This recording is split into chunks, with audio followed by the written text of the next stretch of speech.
Destiny swap, destiny exchange, and stolen destiny. These things are similar, but the way in which they function happens in different ways. In episode one, we explored how the desire for something outside, something that is off limits, something that is forbidden, causes one to go off the path in the case of Adam and Eve and swap their destiny for this desired thing. We explored how in Hollywood this happens often because people want what is not necessarily theirs to have because they want the end result. And as we see today in episode two, we're going to look at attempted destiny swapping or the attempt to exchange. But in the case of Abraham and Sarah, there was a bigger calling on their life that required divine intervention to stop them from ruining the plan. So let's go ahead and get into it. In the book of Genesis, Bereshit Genesis 12, I'm going to go through it with a fine-tooth comb because the first question I asked was, is it biblical? And we see so many examples of biblical destiny swapping, attempted destiny swapping, that if we put this into perspective, we can get a different understanding of all the different ways in which this phenomenon could happen.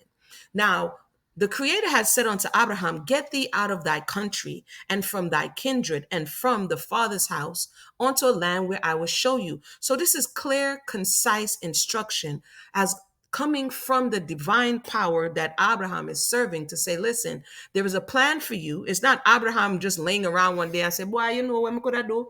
A time for me left, yes, yeah. So we see that according to the text, this is something beyond Abraham, okay? It's also said in verse 2, I will make of thee a great nation. I will bless thee and make thy name great, and your blessing shall be, and you shall be a blessing. So beyond leaving, Abraham is going to be used as a tool to bless, to be blessed and to bless others. And this is going to require him to have children, because how is he going to have be a great nation if he not have no pitney, right? It says, and I will bless them that bless thee and curse them that curse thee.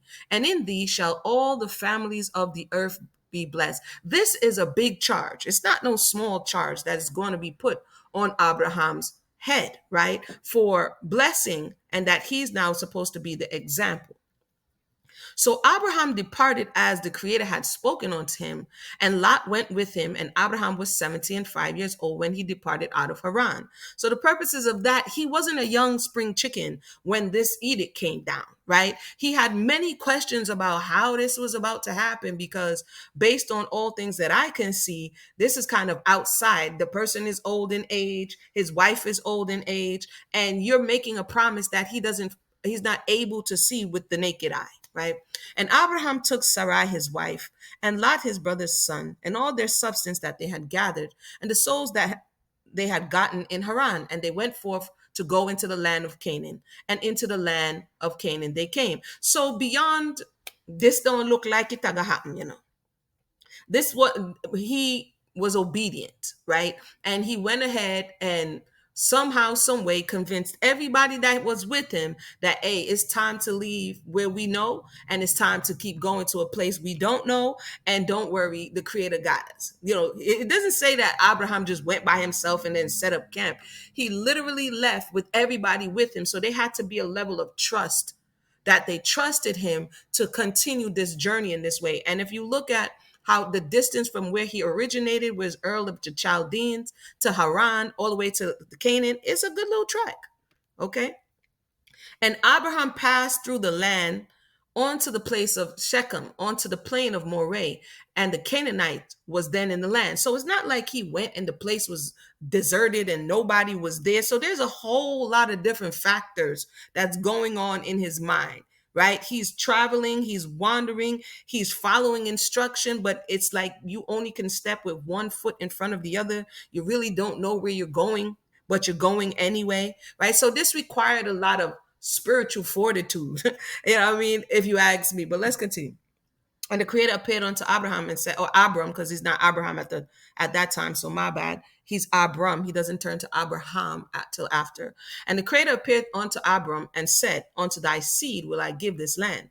And there builded he an altar unto the Creator who appeared unto him. So he keeps talking about, hey, man, don't worry, you're going to have children, right? And at this point, maybe that's not at the forefront of his mind.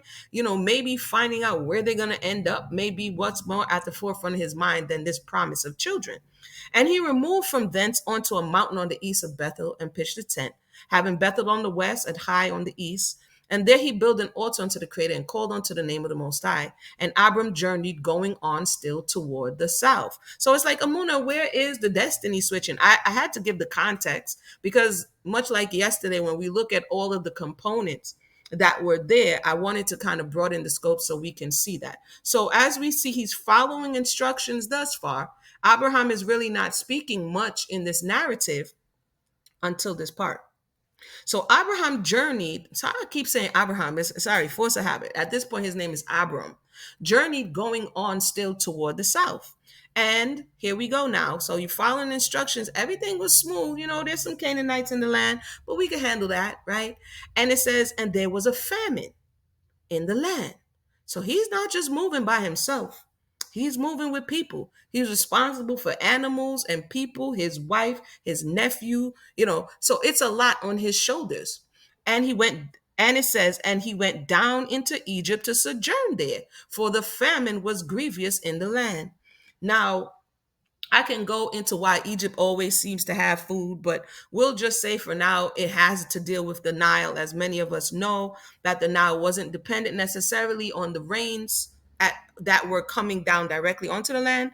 It was fed from the Blue and the White Nile. And so when many other places didn't have food, Egypt had food, right? And so he was at close enough proximity, and there was a whole trading route from the Middle East down into Egypt. So he was close enough in proximity to go down there. When I was reading this at another time, I realized that even though he built two altars after he was told and after he got direction where to go, there isn't much beseeching. You know how the Torah likes to talk about. There isn't much beseeching, and then he beseeched the Creator or he prayed. So it kind of indicates a little bit that Abraham is going to go into his own understanding at this point, because I'm not saying he didn't. I'm just saying they did not record it. So how do we end up sometimes going off the path and compromising our destiny or swapping it and exchanging it is when we rely on our own understanding. It says, and it came to pass when he was come near to enter into Egypt, that he said unto Sarai his wife. So this is the first time that we see Abram talking in all of chapter 12. The first time he built the altar, he followed instructions, he left Haran, he took his family, he got to Canaan. There's a famine. We don't see him praying. We don't see any of those things. Not saying he didn't do it. We're just not seeing it. And the first time he's talking is a plan that seemingly, right, he came up with. And it came to pass when he was come near to enter into Egypt, that he said unto Sarai his wife, because she's not yet Sarai either, behold now, I know that you are a fair woman to look upon. So now, food is an issue. So them have food down in Egypt. They taking themselves down there. They going down there. And now he's contemplating that this is going to be a problem. Because, in antiquity, if you run up into a king's space, they might be inclined to take the women that they see fit. We saw this happen later on in the storyline with Dinah and Shechem. But this was, if you read some of the patterns of the kings in that time, they did this type of stuff. So he's already looking ahead. It's not to say that that's what would happen or that he trusts the Most High that this would not happen. We don't see that conversation happening right here. We see him concerned that, yo, you pretty, you fine. I don't know about this. Therefore, so not only does he not know about it, he has a plan. It shall come to pass when the Egyptians shall see you, they shall say, this is his wife, and they will kill him, but they will save you alive. So he came up with this whole equation. I don't know where he got it from, but with inside of himself, he was like, this is his destiny. So why am I going over this? Because this conversation is about destiny swapping. So in verse 12, he's telling us, even though in the beginning of the chapter, we're hearing your destiny is to be great. Your destiny is for your seed to live. Your destiny is for you to inhabit the land. Your destiny is for you to bless the nations. Your destiny is to do all of these things. I can go back and read them. Let's do that for the sake of this conversation. Let's do that. Because what he thinking his end would be is not what was said. I will make of thee a great nation. I will bless thee and make thy name great, and you shall be blessed. You shall be a blessing. And bless those that bless you, and curse those that curse you. And in you shall all the families of the earth be blessed. So the chapter starts out with, blessed shall you be, Abraham. Right? That is the destiny. If we're talking about a destiny, and a word was spoken to Abraham, he got a word. You are going to be blessed. But because of the situation, because of the famine, because of the concern, because of the immediate, he wasn't able to translate what was said necessarily according to what we're reading, the future, because survival kicked in. What is going to happen now? He's looking at how is he going to survive now? And so he took all of those things and kind of couch them or shelf them, because he's not seeing how this can be, especially if he's going into this space. Although we don't see that the creator told him to go there, but he's there nonetheless. And he's saying that this is going to be his destiny. His destiny is going to be, when they see that this is his wife, they're about to take Shorty and knock him off. 13.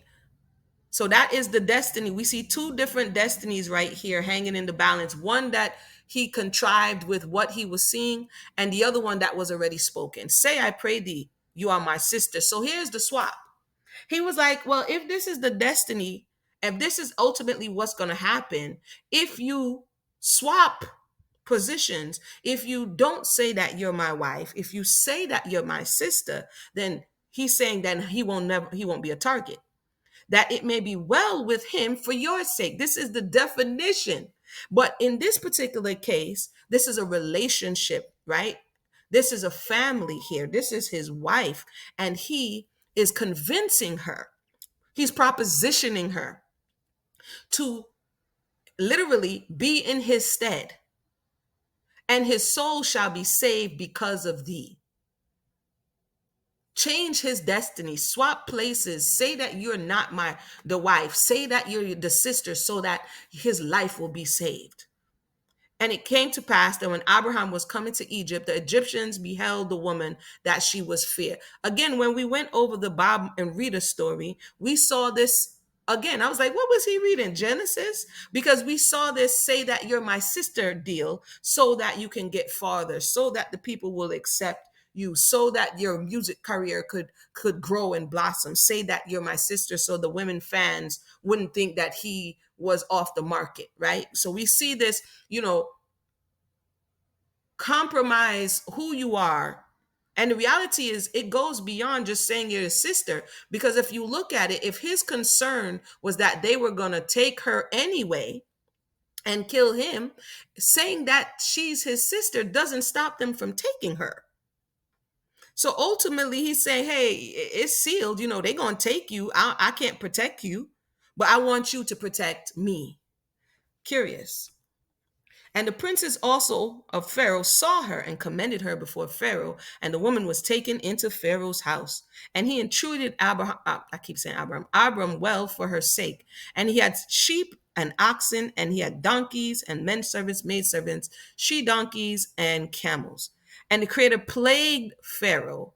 And wait, before I get to he created plague Pharaoh. Now, not only is his life not taken because she swapped destinies in this temporary swap here, because she was willing to deceive. We saw deception in episode 1. She was willing to deceive Pharaoh. He was enriched because of this. But remember, there was already a word spoken that there was something that was greater than them that was supposed to happen. So, later on, we see that there's an intercession on their behalf, but some people may try to pull this and it doesn't work out because everybody doesn't have the same calling, right? So in this particular case, he is enriched. Sheep, oxen, donkey, men servant, maid servant, everything. He's enriched because his wife goes into this house of someone else. She preserves his life in doing so, temporarily swapping her destiny so that she can preserve his life, and he's now being entreated. Basically, they're not going to just take the woman and not bless the family. So the creator now plagued Pharaoh and his house with great plagues because of Sarai, Abraham's wife. Pharaoh doesn't know. Pharaoh is beguiled, right? Pharaoh is even this situation. They presented a deception. Pharaoh is beguiled. And again, we can look at this all different ways, but for this particular exercise, we're looking at it in terms of swapping destinies and how this was an incomplete, this was a failed swap, but because it didn't, it she her life was preserved, right? She didn't take on his fate. But we see in verse 17 that there was a level of intercession. Now, again, in the live version of what we see in the Bob Marley story, him saying that Rita is his sister came back to bite him when other men now are approaching his wife, much in the same way of Pharaoh approaching his wife that he said was his sister, and she's going along with it. You understand what I'm saying? So in this case, the creator intercedes and Pharaoh's house is plagued, and they're wondering, what in the world is going on? Let me continue because we're almost at the end. And Pharaoh called Abraham and said, "What is this you have done unto me? Why did you not tell me that she was your wife?" So, some way, somehow, they get to understand that no, this is not his sister. This is his wife. And the question is, why did you deceive me? You understand? Why did you say that this is what it is and this is not what and this is not what it is? So therefore you put the person in a compromising position. 19, why saith you she is my sister, so I might have taken her to me to wife? Now therefore behold your wife, and take her and go thy way. Now if he had taken her and defiled her, then she wouldn't be the vessel, and I'm not the word like that she was only a vessel, but she was the vessel by which the Most High was looking to bless Abraham, to bring the promises into fruition. So in this particular case, whether or not Abraham saw that or understood that in its totality, he compromised the mission by putting her in harm's way and not trusting that the creator would have brought them through this situation, right? And so in this particular case, according to the text, there needed to be divine intervention. And he's saying, hey, you would have brought sin, even though people would say, well, Egypt was into things and they XYZ and all of this case may be, all of that may very well be true. All of that might very well be true, but in this particular instance, the Pharaoh, according to the text, is saying, hey, why did you do this? Now take her and skedaddle. 20 says, and Pharaoh commanded his men concerning him, and they sent him away, and his wife, and all that he had. So whatever that experience that he had, he didn't want to harm them. He kind of wanted to get them out of his spot so that whatever plague was upon them could be lifted, right? And so that was an attempted destiny swap or exchange, and we see it's very explicit in why he wanted it to be done. So just to go over, there was a clear path set before Abraham that this is what was going to happen. It didn't say when, it didn't say how, it didn't, it's like these are the instructions. And because there was missing pieces, what he saw was not necessarily gelling with what was being told to him, right? He heard go to this place, but when he got here, it wasn't where habitable in the sense that he didn't have the things that he needed to sustain. So fear took over, right? And so he saw the opportunity and he went down into Egypt to sustain himself. Again, we don't see him praying. We don't see the instruction to go there. I'm not saying what could have happened. I'm just saying what the text says. He stepped out of the path because now he came in with a plan to deceive and and that caused a level of disconnect, right? And then he's basically, when he says, I thought that this place, it was gonna be a problem. Let me go back. He said, no, he said, why sayeth you that she's my sister? She is my sister, so I might have taken her to wife. Wait, let me back up here. No, he doesn't answer in this one because he does it again. He does it again. And later on it said that, he feared that the fear of the Most High wasn't in this place. Actually, let me go and get it. I will be right back. All right, I'm just going to read it right now because the presentation is already together. So if you want to jot this down, it's in Exodus, it's in Genesis 20, where he does it a second time. So essentially, Abraham journeyed from thence towards the south country and dwelled between Kadesh and Shur and journeyed on to Gerar. And Abraham said of Sarah, his wife, she is my sister. So not only did he do it the first time in Egypt, he did it again. So sometimes it's like when we get rescued or when there's divine intervention, we don't necessarily fully learn our lesson and may try to employ what worked in the past again. So he attempts to swap her destiny once again to preserve his life. And Abimelech, which puts her in harm's way, if this king that he puts her in possession of violates her, then at which point she wouldn't be the vessel who can bring forth the promised seed, right? So, and Abraham said of Sarah, his wife, she is my sister. And Abimelech, king of Gerar, sent and took Sarah. So he put Sarah in harm's way twice. But the Creator came to Abimelech in a dream by night and said to him, behold, you are but a dead man for the woman which you have taken, for she is a man's wife. So in these stories, we see Abraham taking action of his own volition and then divine intervention stopping this attempted destiny swap. You're like, she's not your wife, Abimelech. She's not your wife, Pharaoh. She's somebody else's wife. And this divine intervention has to stop that. It says, but Abimelech had not come near her. And he said, Creator, wilt you also slay a righteous man? Said he not unto me, she is my sister? And she even herself said, he is my brother. So both of them deceived in the way in which they presented themselves, which caused what we're seeing happen. And in the integrity of my heart and innocency of my hand have I done this. And the Creator said unto him in a dream, yea, I know that you did this in the integrity of your heart. For I have withheld thee from sinning against me, therefore suffer I thee not to touch her. So some people will have it that, they were just being wise. They endangered the life of other people because he would have inadvertently been committing adultery because of the misinformation that he was told. 7, now therefore restore the man his wife, for he is a prophet, and he shall pray for thee, and you shall live. And if you restore her not, then now you shall surely die, you and all that are yours. So it's like, now that you have to do the right thing. Therefore Abimelech rose early in the morning, called all his servants, told all these things in their ears, and the men were sore afraid. Then Abimelech called Abraham and said unto him, what have you done unto us? This is the second time he's being asked this. Like, what in the world? Like, what are you doing? Why did you do this? And what have I offended thee, that you have brought unto him and his kingdom a great sin?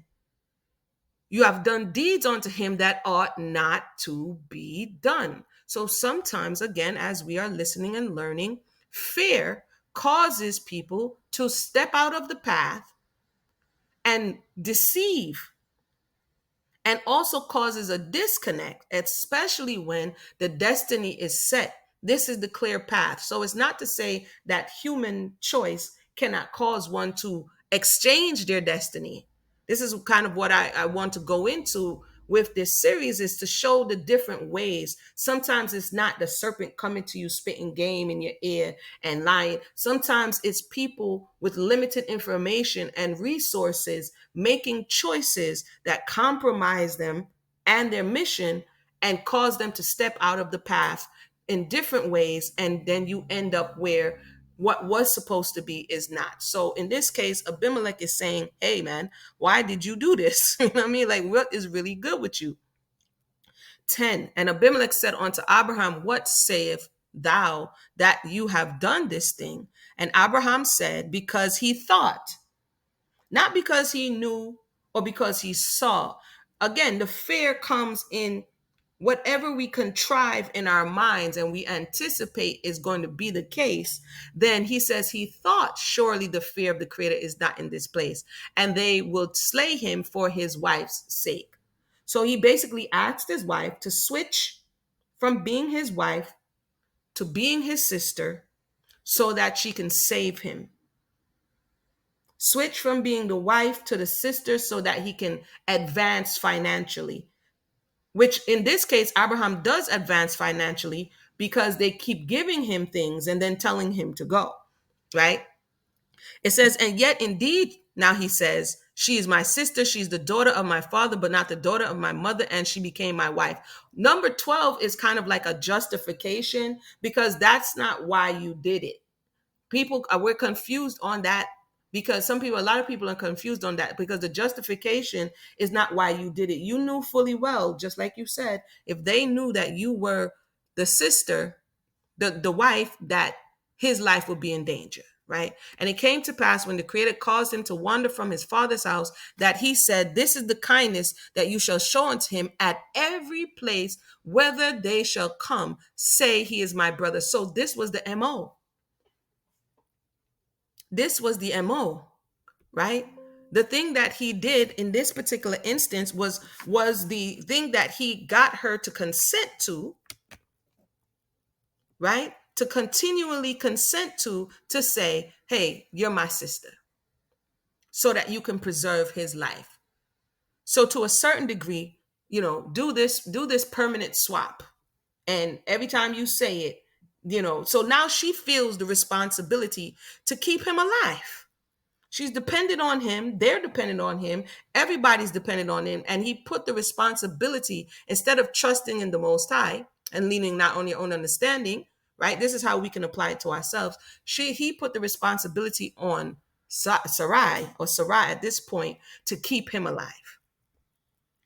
And it says, Abimelech says, behold, the land is before you, dwell where it pleases you. And unto Sarah he said, behold, I have given your brother 1,000 pieces of silver. He's probably like quotations, brother. So now again, he's being enriched, right? But everything we do has a counterbalance. Everything we do, you're going to see it on the other side. So this deception that was in this particular generation, as we continue to look at the attempted destiny swap and the successful ones, we see a lot of these characteristics resurfacing each and every time, right? And so lastly, so that we can wind down, and he said, and unto Sarah he said, behold, I've given thy brother 1,000 pieces of silver. Behold, he is to thee a covering of the eyes unto all that are with thee and with all other. Thus she was reproved. So Abraham prayed unto the Creator, and the Creator healed Abimelech and his wife and his maidservants, and they bare children. So when they were plagued, basically it shut up their womb.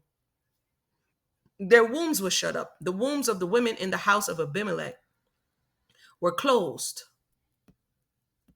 Because basically again, like the first story in Pharaoh, a plague was brought into their house because there's something that was greater destined for Abraham and Sarah. And if this gets thwarted, it's back to square one. So Abraham prayed unto the Most High, and they was healed, for the Creator had fast closed up the wombs of the house of Abimelech because of Sarah, Abraham's wife.